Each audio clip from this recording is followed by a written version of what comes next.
শরীফ উসমান হাদিকে যদি আপনারা ইনশাআল্লাহ মনোনীত করে জাতীয় সংসদে পাঠান, আমি ওয়াদা করছি 1 টাকাও জনগণের 1 পয়সাও হারাম খাবো না, 1 টাকাও চাঁদাবাজি করব না, এবং আমাদের কাউকে 1 পয়সাও চাঁদাবাজি করতে দিব না। সুতরাং আমাদের ইনসাফ, আমরা ইনসাফের বাংলাদেশ চাই।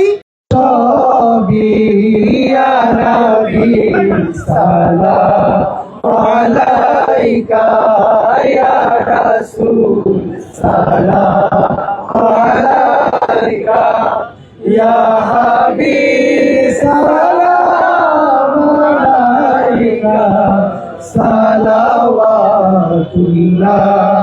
আলাইকা।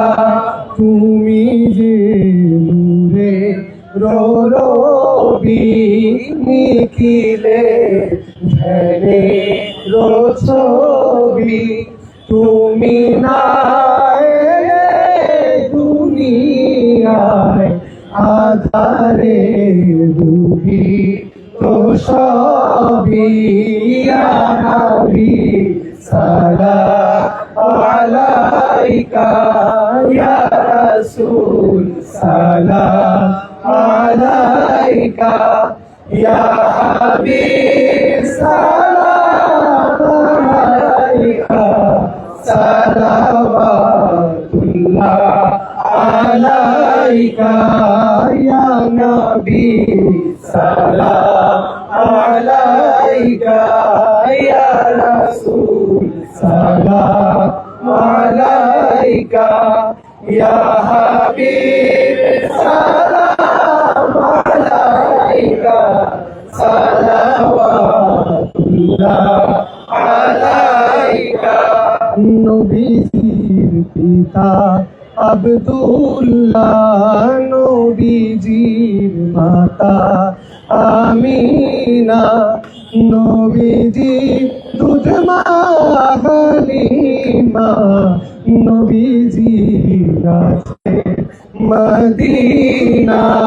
ইয়া নবী সালাম আলাইকা ইয়া রাসূল সালাম আলাইকা ইয়া হাবিব সালাম আলাইকা সালাওয়াতুল্লাহ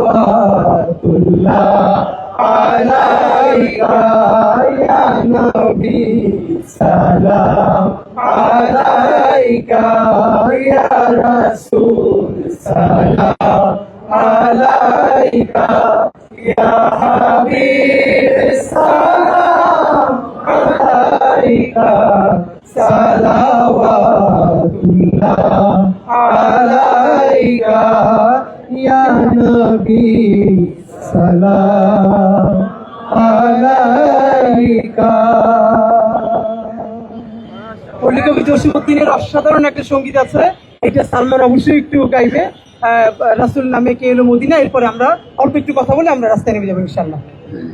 রাসূল নামে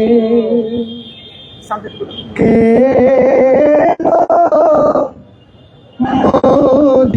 মদিনায়, রাসূল নামে ওরে আকাশের ওই চন্দ্র কেড়ে, ওরে আকাশের ওই চন্দ্র কেড়ে, ওকে আনলো দুনিয়ায় রাসূল নামে। গলেতে তসবির মালা, কে চলে ওই কামলিওয়ালা রে, গলেতে তসবির মালা, কে চলে ওই কামলিওয়ালা রে, আমার বুকের দরগা তলা, ওরে আমার তার বুকের দরজা খোলা, তারে ডেকে নিয়ে আয় রসুলের নামে। মাশাআল্লাহ, অসাধারণ। বৃষ্টি যেহেতু শুরু হয়ে গেছে, আমাদের মনে হয় আমরা 2 মিনিট শেষ করে দিচ্ছি। লিফলেটটা যাবে আপনাদের সবার সামনে বসে, আমরা আসাদ ভাই আমার পাশে এনে দাও। আপনাদের সবার সামনে বসে শুধু এইটুকু বলতে চাই, আমরা ঠিক এই জায়গাটায় বসে গত বছর অভ্যুত্থানের পরে ইনকিলাব মঞ্চ আমরা যে সাংস্কৃতিক যাত্রা শুরু করেছিলাম, সেইখানে আজকে দাঁড়িয়ে ঢাকা 8-এর জন্য যে নির্বাচনী বিসমিল্লাহ করলাম, আপনাদের কাছে আমরা দোয়া চাই। আপনাদের কাছে শুধু এটুকু বলবার, লিফলেটটা দিও।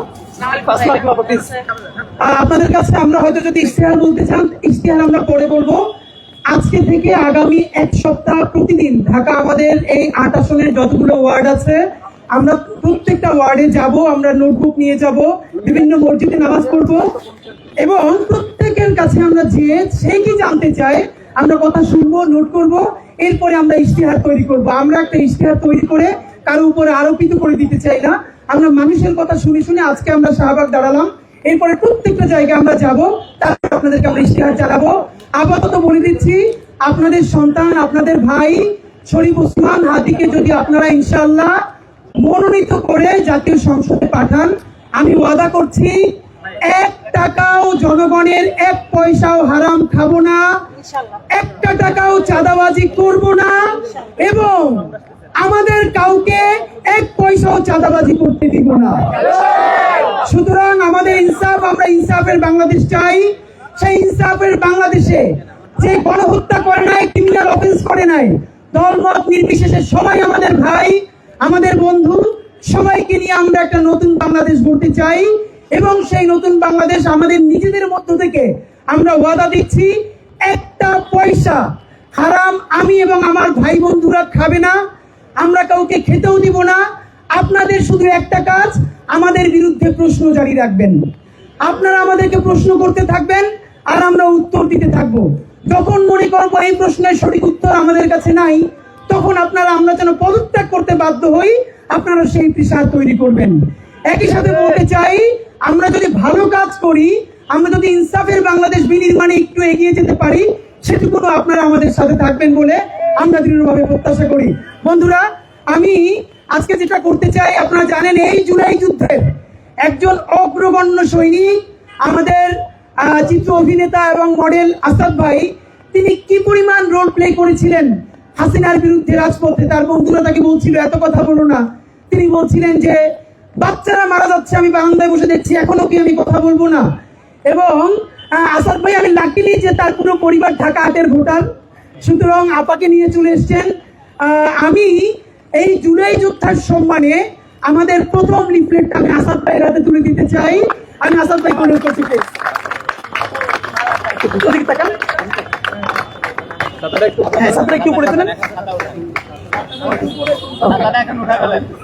এরপরে আমরা আপনাদের কাছে লিফলেট পৌঁছে দিব। আর এখন আমরা আমাদের যে তবারক আপনারা দেখেছেন যে বাতাসা এবং মুড়ি,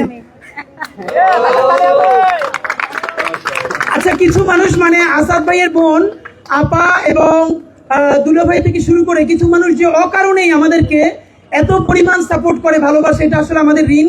আমি শুধু আপনাদের কাছে বলতে চাই ভাইরা, আমরা আজকে বিসমিল্লাহ বলে রাজপথে নামলাম, অনেকে জিজ্ঞাসা করছেন যে আমরা কি জিতবো কিনা। আমরা তো জিতবো বলেই নেমেছি ইনশাআল্লাহ। আমরা যদি কারো কাছে 1 পয়সা চুরি না করে, চাঁদাবাজি না করে, ডাকাতি না করে নির্বাচন করি, তাহলে তো আমাদের পরাজয়ের কোনো কারণ নাই। অনেকে জিজ্ঞেস করে 500 ভোট পাবা, আমি কমেন্টে রিপ্লাই দেই এত ভোট পয়সা ছাড়া, তাই তো বিজয়।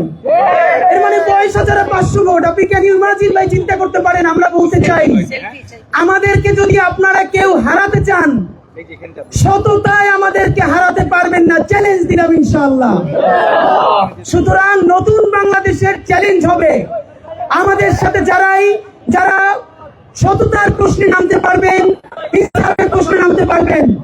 একটা কথা বলি, ঢাকা 8-এর মতো গুরুত্বপূর্ণ আসনে আমরা হলাম বাচ্চা ছেলে, কিন্তু আমাদেরকে শুধু বাচ্চা করে মনে করে কেউ যদি মাসেল পাওয়ার দেখিয়ে জনগণের রায়কে বৃদ্ধাঙ্গুলি দেখিয়ে ভোট ডাকাতি করবার চেষ্টা করেন, পয়সা দিয়ে ভোট কেনবার চেষ্টা করেন, শুধু মনে রাখবেন হাসিনার থেকে বেশি শক্তিশালী আপনারা কেউ ছিলেন না।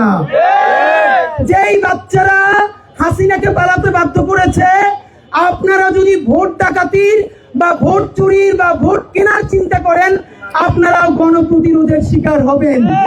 সুতরাং একই সাথে বাংলাদেশপন্থী সকল রাজনৈতিক দলকে অনুরোধ করছি, আপনারাও আমাদের সাথে আসেন, ইনসাফের বাংলাদেশ বিনির্মাণে চলেন। আমাদের ইশতেহার হোক, চাঁদাবাজি করব না, চাঁদাবাজি করতে দিব না, এক পয়সা হারাম খাবো না, এক পয়সা আমার বন্ধুদেরকে হারাম খেতে দিব না, এবং এমপির এখতিয়ারের বাইরে আর কোনো কাজে হস্তক্ষেপ করব না। বাংলাদেশ জিন্দাবাদ, ইনকিলাব জিন্দাবাদ। একটু বাবার কাছে সবাই প্লিজ বাতাসা আর মুড়ি আমাদের ঐতিহ্যবাহী নিয়ে যাবেন। আমরা একটু বৃষ্টি কমলে আমরা রাজপথে নামবো, কাছে কাছে যাবো ইনশাল্লাহ।